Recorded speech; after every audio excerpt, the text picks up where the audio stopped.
This is I Love Black People Radio on HUR Voices, Sirius XM Channel 141. I Love Black People is more than a radio show.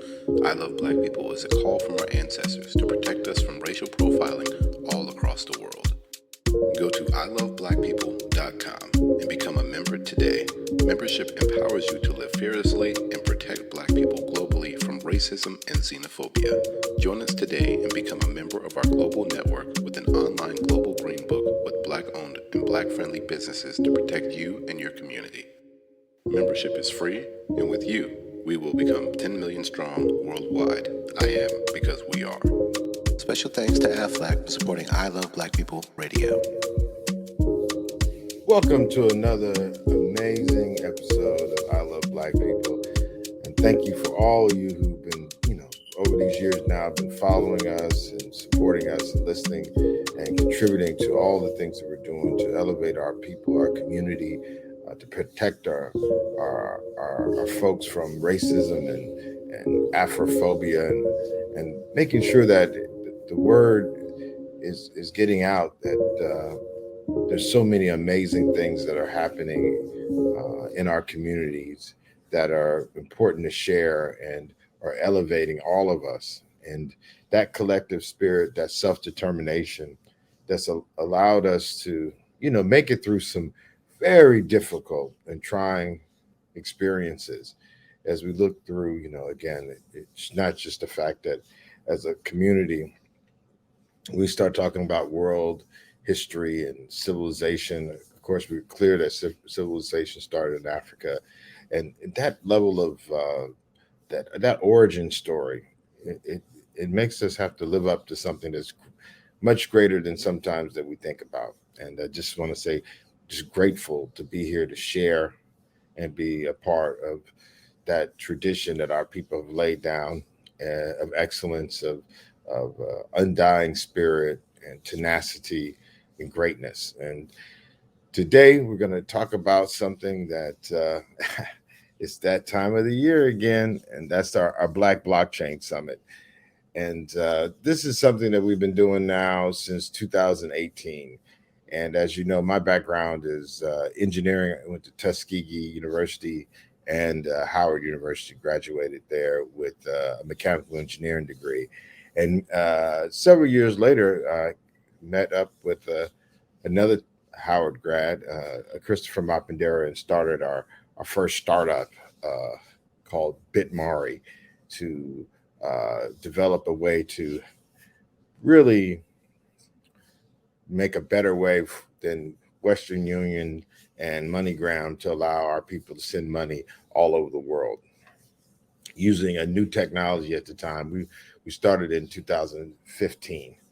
And at that time, there was a technology called Bitcoin that had been started by Satoshi Nakamoto. And we, of course, say Satoshi is black, a black woman. And what she did was create a way where we can now, in a decentralized, open source way, transfer value anywhere in the world and do it without having to be what we call have a mediator or have a third party that's actually, in charge. We actually, as free human beings all over the world, just as much as we can communicate via the internet, we now can exchange value. And as we were developing our startup, we realized that so many in our community did not understand or know about this technology. And it made me remember back when when I started college back in 1987 in Macon County, Alabama, Tuskegee, how the technologies that we were being exposed to in Tuskegee, which were really amazing, like the internet, that so many in our community would not know about or understand what that technology was about for many years later. And if anything, if I could create a time machine, I'm sure one day we'll create one. I would go back and make sure that our people had the understanding of these tools that were going to be coming that would impact all of our lives. And so we saw the same thing in Bitcoin. and this blockchain technology, where we said, you know what, we want to make sure that when people hear the word block and a chain, you know, it blocks of data connected together, blockchain, that they would understand what that technology potentially could do, and that this technology was neither good nor bad, but something that was important for us to know. Just like the internet is neither good or bad, but it's again a tool for us to use, and that's what kind of got us going with, as much as it takes a lot of work to create and develop a successful startup.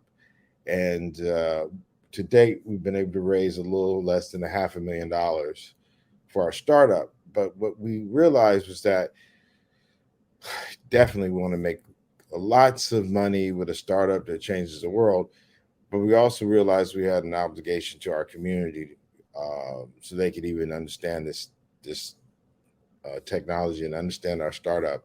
So we did a bus tour, a global bus tour in 2017, where literally we called it the first transatlantic bus tour. And it was a bus tour with Bitcoin, where we literally were teaching folks throughout universities in the United States. And the reason why it was transatlantic is because we also went to universities in Africa, Zimbabwe in particular, because that's where we were founded. BitMari has office in Harare as well as Washington D.C. And out of that, we literally took, folks on the road, a team of students and members of our staff and community, excuse me. And we went to different homecomings, just sharing the information about this technology called Bitcoin. And we went to churches, civic organizations. Again, we were on campuses. AUC in Atlanta with Spelman and Morehouse and Clark and Morris Brown, FAMU on the set. We had a bus. It was really awesome. Went all the way to Prairie View A&M, Texas Southern. It was a great experience. And of course, we went to University of Zimbabwe, Africa University, NUST in Zimbabwe. And it was a opportunity for us to share. Now, the tricky part came in Zimbabwe. We launched our tour during the same time there was a coup in Zimbabwe, where the president, Robert Mugabe, may he rest in peace, who actually supported us in getting our the first ever in the history of the world remittance license to use Bitcoin to remit cash. There was a coup, so we had to, if you could imagine, launching a tour and a app, a startup, all at the same time as a coup is going on. You can imagine how much stress and how it makes you contextualize the work you're doing in reference to the politics and the realities on the ground that people are experiencing. And my staff is like, that was the first time they ever even saw the military. But it turned out to be very peaceful. And I say that contextually also. There's been so many coups, many of them orchestrated by AFRICOM and the United States CIA, as well as the French and the British and other former colonial powers, where in this case, it was what they call one of those bloodless coups, where they literally just had a change of president in a way that wasn't in accordance to their constitution, I think, because it was not elected, it was not appointed. It was literally the military stepped in. And that was, a lot. I had people reaching out to me saying, "Am I safe?" And I'll tell people now, and it's still true today, that probably more people are killed in Chicago in a weekend, meaning murdered, than in Zimbabwe in 3 or 4 years. So it's definitely a very safe country. But again, the disruption from a coup is very real too. So we still had a more muted tour, and attended and went to some of the universities. But that experience is what set the tone for what we ended up doing the subsequent years. So the following year, we said we want to reach out to the folks, but and it wasn't because of the coup, but just thinking about the logistics and the effort that went behind a bus tour while also running a startup. These are things that really, really take a lot of energy and resources. So what we really did that was important was made sure that we took this time and literally used it to give us the opportunity to build out a real powerful opportunity to build a conference that literally used all the resources that we had used for a bus tour to literally use those same resources to build out a conference. And that conference, again, was hosted at Howard University. And we were blessed to have it at Howard University, our alma mater, one of the best of the best of the best, because of a amazing professor, Dr. Gary L. Harris. He built a interdisciplinary science building on Georgia Avenue, right at the corner. Used to be a Texaco, I remember there, and he was the head of the electrical engineering department. In charge of so much of the resources. I mean, he was doing things like silicon chips for computers. He was really ahead of his time and was someone who was really believed in resources that could come from our community and applying those to research. And he saw the value in the students in the DC metropolitan area, Prince George's County, Montgomery County, Alexander. He was one of those just amazing shining light of what HBCUs stand for and how they impact our communities. So he was the first to welcome us to have the conference at Howard and said, look, you need to have it in my new building. And we did. And we kicked it off September 2018. And it was a great success. And many of us, and my co-founder of the Black Blockchain Summit is a John Karanja, super brilliant brother, BitHub Africa.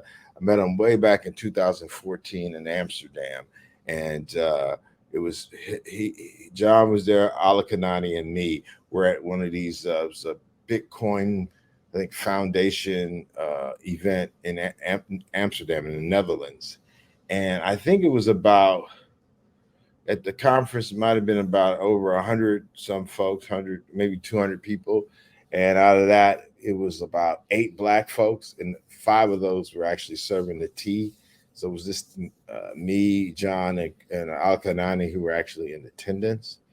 And, that relationship led to, much of what I've learned and understood about this technology has come from those 2 people and the work they continue to do. So being able to take all that and bring it to Howard University and then share it with the whole Black communities and I say communities because we're not monolithic. So I say communities because there's so many Black communities, but there's still over 1.5 billion of us, meaning that we're the size of China. We just all been separated. But that being said, we have so much in common as it relates to issues and things and obstacles that we must face. But we definitely have our differences also that are unique and amazing when we pull ourselves together.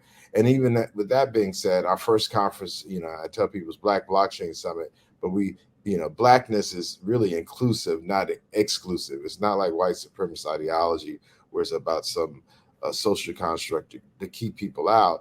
Our Blackness has always been inviting, and we've welcomed so many different people to the conference, but we're very clear the conference focus is on Black communities. So we've had some of the great, amazing Andreas Anopoulos, Jimmy Sung, he's coming back this year.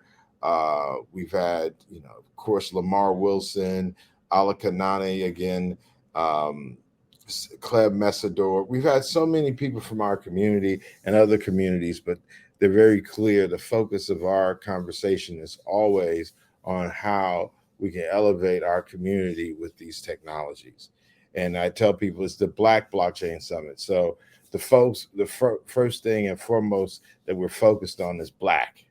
If what we're talking about is anti-Black or not helpful to our community, I don't care how much blockchain's involved, we're not participating with that. It's really a focus on our community, really a focus on communities, and really a focus on how we can take real problems in our community and use scalable solutions. And blockchain being one of the preeminent open source, decentralized ways to create scalable solutions. And we take that premise all the way down to the actual way that we even set up our panels, our brazas. And that's like a Swahili word. We try to have an interplay with indigenous African. Well, Swahili is not an indigenous African language, but African languages as well as using English and in other languages that might be a part of our Black communities: Spanish, French, Creole, Shona. A host of things that we say that as a part of a Pan-African context, we want to be always welcoming of our people as they come, no matter what they bring to the table. We want to be receptive and be very warm and welcoming to it. So with that being said, it's very important that we do everything we can to make sure that we do our work and make sure that work is done in a way that's very helpful to our community. So no more than just taking the time and effort to make these things done. We have to make sure that we're including our community in that. With that being said, it's very important that we do what we do in a way that elevates our community. So with our panels, one side has social sciences and practitioners who really understand or working with the problems. And on the other side of our panels, we have applied science.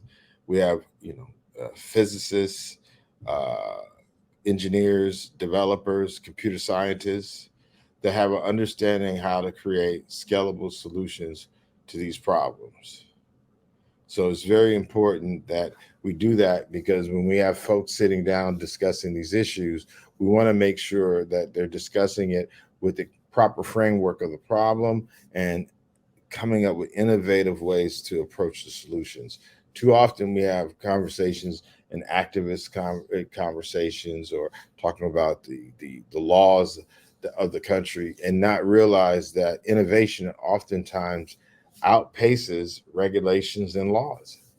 And if that's the case, how do we make sure that the innovations are innovations that actually take us out of the problematic conditions that we find ourselves in to a better place?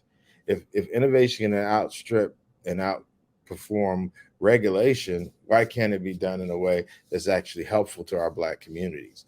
And these are the things that we explore during the conference as we have a context of how these issues are coming about and how we need to be involved with those issues. So we're now on year number 6, and we've had literally thousands of people participate in the Black Blockchain Summit. We're thankful. We're still, we started off all in person. And as you can imagine, 2018 to now, we've gone through some dramatic changes in society as it relates to pre-pandemic, pandemic, and post-pandemic. I say that in a way that says that COVID is still here, be it man-made or natural. It is something that we have to deal with.